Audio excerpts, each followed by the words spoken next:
বিসমিল্লাহির রহমানির রহিম।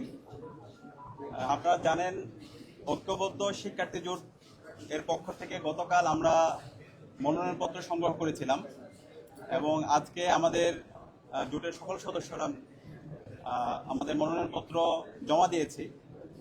তো আমরা শুরু থেকে বলছিলাম এই ডাকসু নির্বাচনে আমরা একটা ইনক্লুসিভ প্যানেল করতে চাই এবং আমাদের প্যানেল গতকালকে ঘোষণা করার পরে ঢাকা বিশ্ববিদ্যালয় সহ বাংলাদেশের সবাই সারা দেশব্যাপী স্বতঃস্ফূর্ত আমরা রেসপন্স দেখতে পেয়েছি এবং বিশেষ করে বিশ্ববিদ্যালয়ের শিক্ষার্থীরা আমাদেরকে বিভিন্ন ধরনের পরামর্শ দিচ্ছে।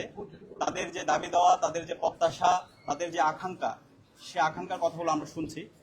তো আমরা জুলাইয়ের যে আকাঙ্ক্ষা, বিশ্ববিদ্যালয়ের শিক্ষার্থীদের যে আকাঙ্ক্ষা, তাদের যে প্রত্যাশা, সে আলোকে খুব দ্রুত সময়ের মধ্যে আমাদের ঐক্যবদ্ধ শিক্ষার্থী জোটের যে ইশতেহার সেটা ঘোষণা করব।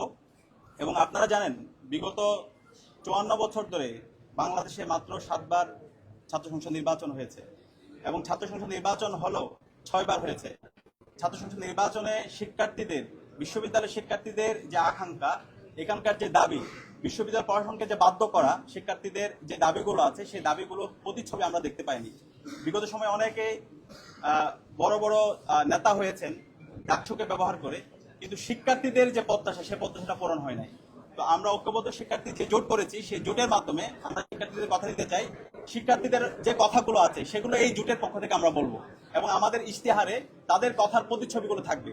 তো আমরা খুব দ্রুত সময়ের মধ্যে আমাদের ইশতেহার ঘোষণা করব এবং আমরা চাই এই ডাকসুটা একটি স্বতঃস্ফূর্ত ডাকসু হোক এবং এই ডাকসুর মাধ্যমে যারাই বিজয় হয়ে আসবে আমরা সবাইকে সাধুবাদ জানাতে প্রস্তুত আছি। কিন্তু আমরা খুবই উদ্বিগ্ন।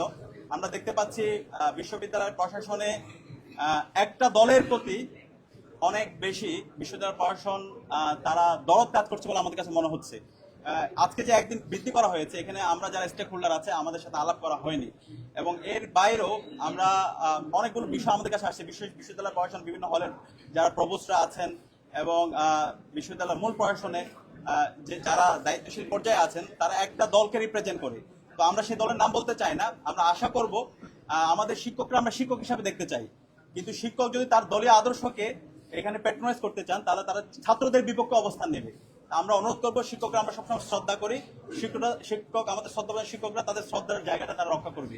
এখানে যত অংশীজন আছে, যারাই দাঁড়াচ্ছে, সবার জন্য লেভেল প্লেইং ফিল্ড এনশিওর করা, এটা হচ্ছে ওনাদের অন্যতম দায়িত্ব এবং আমরা আশা করছি আমাদের শিক্ষকরা সে জায়গায় দায়িত্বশীল আচরণ করবে। একটা লেভেল প্লেইং ফিল্ড এনশিওর করার মাধ্যমে একটা স্বতঃস্ফূর্ত ডাকসু হবে এবং এর মাধ্যমে শিক্ষার্থীদের যে ন্যায্য দাবিগুলো আছে, তাদের যে কথাগুলো আছে, তারাই যারা আমরা ক্যান্ডিডেট হব আমরাই বলবো এবং শিক্ষার্থীরা যাদেরকে ভালো লাগবে তাদেরকেই তারা গ্রহণ করবে এবং যারাই বিজয়ী হবে আমরা তাদেরকে সাধুবাদ জানানোর জন্য প্রস্তুত আছি। তো আমরা আশা করছি একটা স্বতঃস্ফূর্ত একটা আয়োজনের দিকে আমরা যাচ্ছি এবং সেই আয়োজনে আমরা সবাইকে, সকল অ্যাক্টিভিস্ট এবং সকল ছাত্র সংগঠন, আমরা সবাইকে দায়িত্বশীল আচরণ করার জন্য সবাইকে অনুরোধ করছি। ধন্যবাদ।